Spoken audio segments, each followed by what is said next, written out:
Σήμερα θα φτιάξουμε κουλουράκια βουτύρου. Τα υλικά τα βλέπετε στην οθόνη σας, αλλά υπάρχουν και κάτω στην περιγραφή, καθώς και η εκτέλεση της συνταγής μας.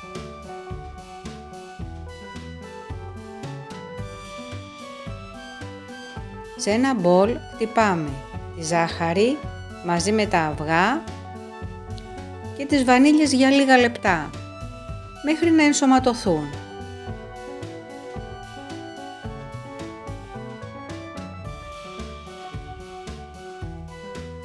Έπειτα, αφού έχουμε λιώσει το βούτυρο, ώστε να είναι σε υγρή μορφή, το ρίχνουμε στο μείγμα μας και χτυπάμε λίγο ακόμα.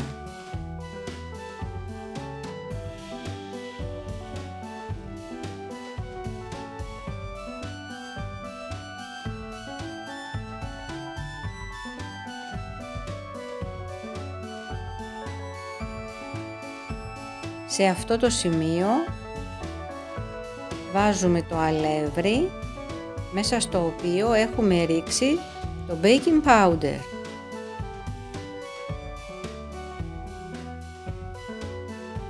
Ενσωματώνουμε και στο τέλος ρίχνουμε το ξύσμα του πορτοκαλιού στο μπολ μας. Τώρα ήρθε η ώρα να βάλουμε τα χέρια μας και πολύ αγάπη για να ζυμώσουμε και να πετύχουμε μια όμορφη μαλακή ζύμη. Πλάθουμε κουλουράκια σε όποιο σχήμα επιθυμούμε με τα χέρια μας ή με κουπάτι.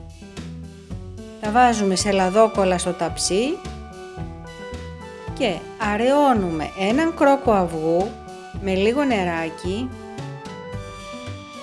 και με ένα πινέλο αλείφουμε τα κουλουράκια μας για να γυαλίσουν και να πάρουν όμορφο χρώμα.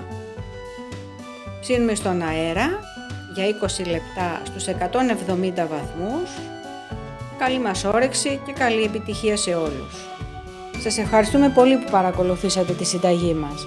Εάν σας άρεσε, κάντε μία εγγραφή αλλά και μία κοινοποίηση σε ένα φίλο. Έτσι μας δίνετε δύναμη και χαρά να συνεχίσουμε αυτή μας την προσπάθεια.